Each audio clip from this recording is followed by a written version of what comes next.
ابن قتیبہ لکھتے ہیں کہ حضرت اسحاق علیہ السلام نے انہیں یہ حکم دیا تھا کہ کنعان والوں میں سے کسی عورت سے شادی نہ کرنا، بلکہ اپنے ماموں لابان بن ناصر بن آزر کی بیٹیوں میں سے کسی ایک لڑکی کو بیاہ لینا۔ لابان کا گھر مقام فدان میں تھا۔ یعقوب علیہ السلام اسی طرف روانہ ہوئے۔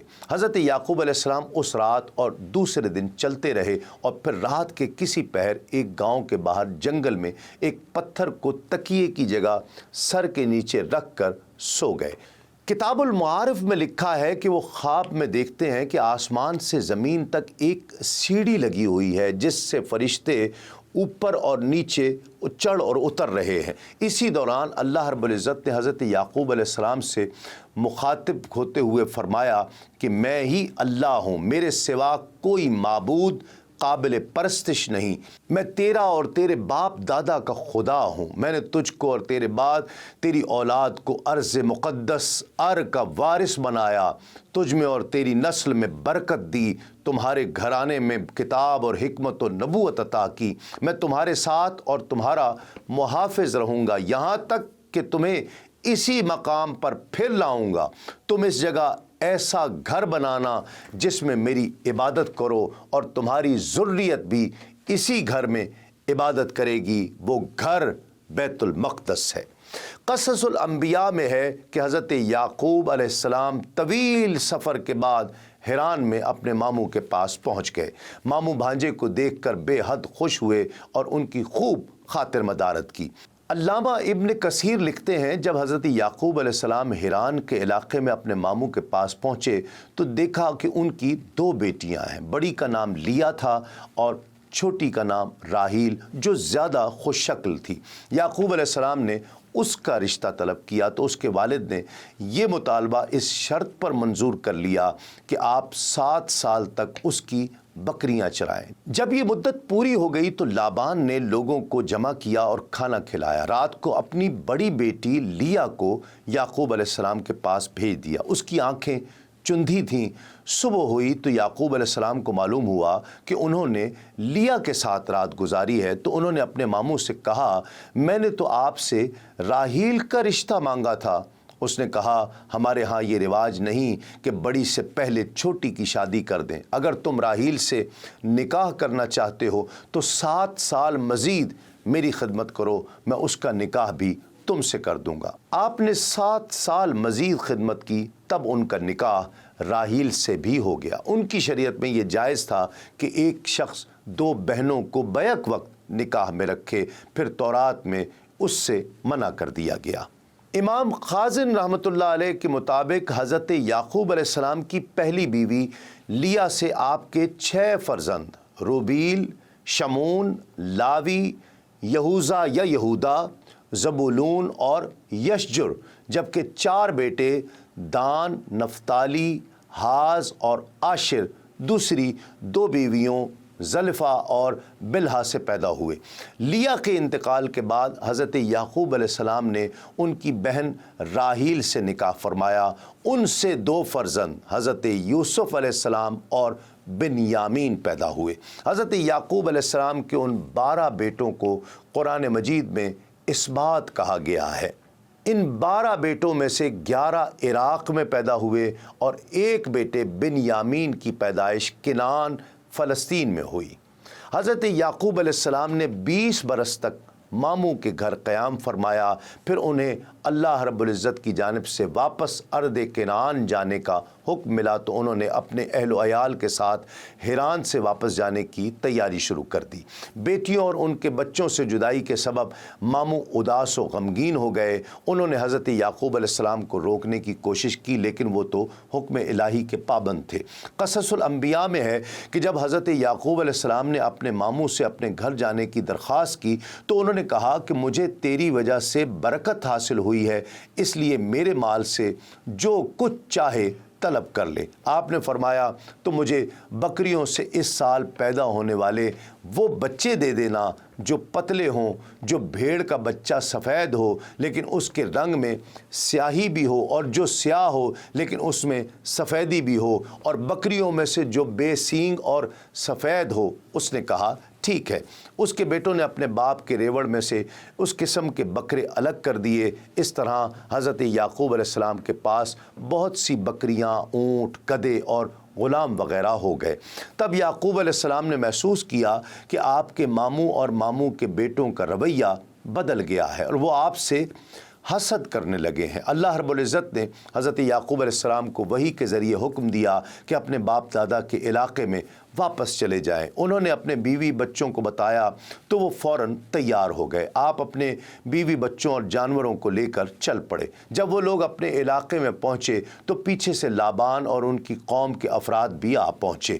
لابان نے یعقوب علیہ السلام سے اس بات پر ناراضی کا اظہار کیا کہ وہ بغیر بتائے کیوں نکل آئے۔ اگر وہ بتا کر آتے تو وہ انہیں خوشی خوشی روانہ کرتا اور اپنی بیٹیوں اور ان کی اولاد کو خود الوداع کہتا۔ حضرت یعقوب علیہ السلام اپنے اہل و عیال، مال مویشیوں کے ساتھ سفر کرتے ہوئے اس مقام پر پہنچ گئے جہاں ان کے بڑے بھائی مہیس رہتے تھے۔ مہیس نے جب اپنے علاقے میں ایک اجنبی قافلے کو دیکھا تو بڑے متعجب اور متجسس ہوئے۔ انہوں نے اپنے لوگوں کو قافلے کی جانب روانہ کیا تاکہ حقیقت حال کا علم ہو سکے۔ لوگوں نے واپس آ کر بتایا کہ اس قافلے کا سربراہ یعقوب نامی کوئی شخص ہے اور یہ لوگ حیران سے نقل مکانی کر کے کنعان جا رہے ہیں۔ مہیس نے جب یہ سنا تو انہیں 20 برس پرانا واقعہ یاد آ گیا اور وہ سمجھ گئے کہ یہ تو چھوٹے بھائی یعقوب ہیں۔ پھر مہیس نے اپنے قبیلے کے 400 لوگوں کو ساتھ لیا اور حضرت یعقوب علیہ السلام کی جانب چل پڑے۔ جب حضرت یعقوب علیہ السلام کو اپنے بڑے بھائی کے آنے کا علم ہوا تو خوف زدہ ہو گئے کہ جس بھائی کے ڈر سے وہ 20 برس والدین سے دور رہے، آج انہی سے سامنا ہونے جا رہا ہے۔ روایت میں ہے کہ اس موقع پر اللہ رب العزت نے آپ کے پاس فرشتے بھیجے جنہوں نے کہا کہ آپ پریشان نہ ہوں، اللہ آپ کے ساتھ ہے، اپنے بھائی کے استقبال کی تیاری کیجیے۔ اس پیغام سے انہیں حوصلہ ملا۔ انہوں نے بھائی کو تحفے میں دینے کے لیے اپنے ریوڑ میں سے خوبصورت بھیڑ بکریاں ساتھ لیں اور کچھ دور جا کر بھائی کا استقبال کیا۔ 20 سال کی طویل جدائی نے مہیس کے دل سے رنجش اور نفرت ختم کر دی تھی۔ چھوٹے بھائی کی محبت نے جوش مارا اور آگے بڑھ کر گلے لگا لیا۔ دونوں بھائیوں نے ایک دوسرے کو بوسہ دیا اور دیر تک ماضی کی یادوں میں کھوئے رہے۔ حضرت یعقوب علیہ السلام نے کچھ دن بڑے بھائی کی میزبانی میں گزارے، پھر ان سے اجازت چاہی۔ مہیس نے بہت سے تحفے تحائف دے کر عزت و احترام کے ساتھ چھوٹے بھائی کو رخصت کیا۔ حضرت یعقوب علیہ السلام کو اچھی طرح یاد تھا کہ 20 سال پہلے جب وہ اپنے ماموں کے پاس جا رہے تھے تو انہوں نے منت مانی تھی کہ اگر وہ اپنے والدین کے پاس سلامتی کے ساتھ لوٹ گئے تو جس جگہ خواب دیکھا تھا وہاں اللہ کا گھر بنائیں گے۔ لہٰذا وہ 20 سال پرانے راستوں کو یاد کرتے ہوئے یروشلم کے قریب اس بستی تک پہنچ گئے جس کے باہر انہوں نے قیام فرمایا تھا۔ بستی کے باہر خیمے نصب کر دیے گئے اور پھر حضرت یعقوب علیہ السلام نے اپنے بچوں کے ساتھ اس پتھر کی تلاش شروع کر دی جس پر انہوں نے تیل لگایا تھا۔ چونکہ اللہ رب العزت کی مدد شامل حال تھی اس لیے جلد ہی وہ اس پتھر کو ڈھونڈنے میں کامیاب ہو گئے۔ جس جگہ وہ پتھر نصب تھا وہ بستی کے ایک شخص شخیم بن جمور کی ملکیت تھی۔ آپ نے 100 بھیڑوں کے بدلے اس سے یہ جگہ خریدی اور پھر اپنے بیٹوں کے ساتھ مل کر وہاں ایک عبادت گاہ تعمیر کی۔ یہی جگہ آج بیت المقدس کہلاتی ہے۔ ناظرین اکرام، بیت المقدس یروشلم یا القدس شہر یہودیوں، مسیحیوں اور مسلمانوں تینوں کے نزدیک مقدس ہے۔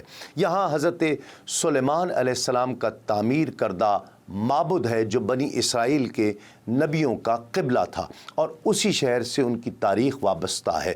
یہی شہر مسیح کی پیدائش کا مقام بھی ہے اور یہی ان کی تبلیغ کا مرکز بھی تھا، اور مسلمان تبدیلی قبلہ سے قبل تک اسی کی طرف رخ کر کے نماز ادا کیا کرتے تھے۔ یہاں مسلمانوں کا قبلہ اول مسجد اقصی اور قبۃ الصغرا واقع ہے۔